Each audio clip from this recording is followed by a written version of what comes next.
আসসালামু আলাইকুম। আরও একটি ব্লগে আমন্ত্রণ জানিয়ে আজকের ব্লগটি শুরু করতে যাচ্ছি সকাল সকাল। তো সকালবেলা খুব ভোরেই চলে এসেছি, দেখেন সূর্যি মামাও চলে এসেছে আর সাথে সাথে আমিও এসেছি আর গাছগুলোতে পানি দিয়েছি। আর এখন এই যে ধনিয়া পাতা নিচ্ছি, সকালবেলা একটু ধনিয়া পাতার ভর্তা খেতে ইচ্ছে করেছে। বিলাতি ধনিয়া পাতা দিয়ে কিন্তু ভর্তা খেতে কিন্তু দারুণ লাগে। কে কে খেয়েছেন অবশ্যই জানাবেন, আর আপনারা কিভাবে খেয়েছেন অবশ্যই কমেন্ট করে জানাবেন। আমি তো জাস্ট পেঁয়াজ মরিচ দিয়ে এই বিলাতি ধনিয়া পাতাটা একটু পাটায় বেটে তারপর ভর্তা করে খাই। আপনারা কিভাবে খান? এই যে দেখেন, মাশাল্লাহ অনেকগুলো পাতা হয়েছে আর অনেকগুলো টবেই করেছি, যেহেতু অনেকগুলো পাতা একসাথে করলে অনেকগুলো পাতা হয়ে যাবে।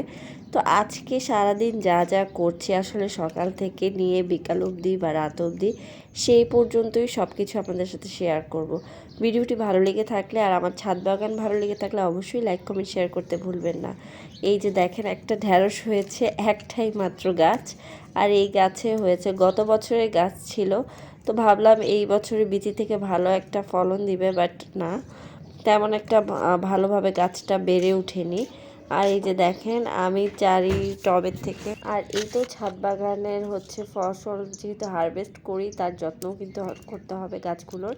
তো এই তো গাছের মাটিগুলো একটু খুঁচিয়ে দিচ্ছিলাম, এগুলো একদম তারপরে আর ভিডিওসগুলো স্কিপ করে গিয়েছি। আর এই যে শুভমণি স্কুলের টাইম হয়ে গিয়েছে, স্কুল শেষ করে তাকে নিয়ে বাসায় ফেরার পালা। আর এই যে আসার সময় আমরা একটু জিলাপি খাচ্ছিলাম। আমাদের তো জিলাপি বেশ পছন্দ, আর গরম গরম জিলাপি বলে কথা। মার যা পছন্দ আমার মেয়েটাও ঠিক তাই তাই পছন্দ। তো এই তো মাশাআল্লাহ কুট্টুস বুড়িটাকে নিয়ে বাসায় চলে যাচ্ছি। সে একটু অল্পতেই টায়ার্ড হয়ে যায়, স্কুল শেষ করে সে কোথাও আর এক বিন্দুও ঘুরতে চায় না, সে টায়ার্ড হয়ে যায়। তো এই তো অবশেষে দুপুর গড়িয়ে এলো, তাদেরকে ঘুম পাড়িয়ে, দুই ভাই বোনকে ঘুম পাড়িয়ে দিয়েছি। আর এই যে দেখেন কি সুন্দর বাতাস বইছে, আমার এই জানলাটা দিয়ে প্রচণ্ড বাতাস আছে।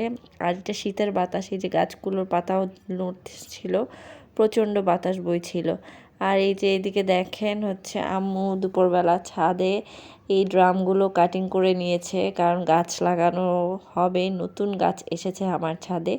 আর এই যে দেখেন পেঁপেটা একদম ঠুস করে পেকে গিয়েছে, মানে ঠুস করে পড়েই গিয়েছে, এত পেকে গিয়েছে।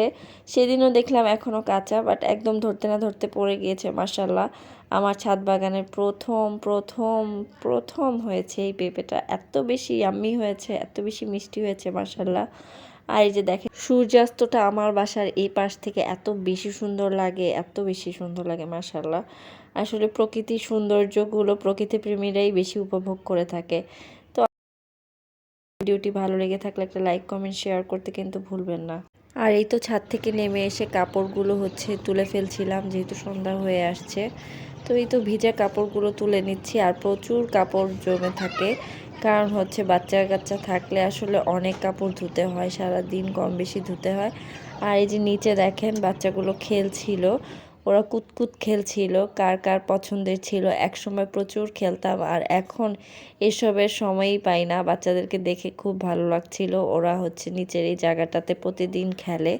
তো এই তো আজকের জন্য আল্লাহ হাফেজ, সবাই ভালো থাকবেন, সুস্থ থাকবেন। যারা যারা আমাদের ভিডিওস দেখে থাকেন, আমার ব্লগগুলো দেখে থাকেন, পছন্দ করে থাকেন, সুন্দর সুন্দর কমেন্ট করে থাকেন, তাদেরকে অসংখ্য অসংখ্য ধন্যবাদ।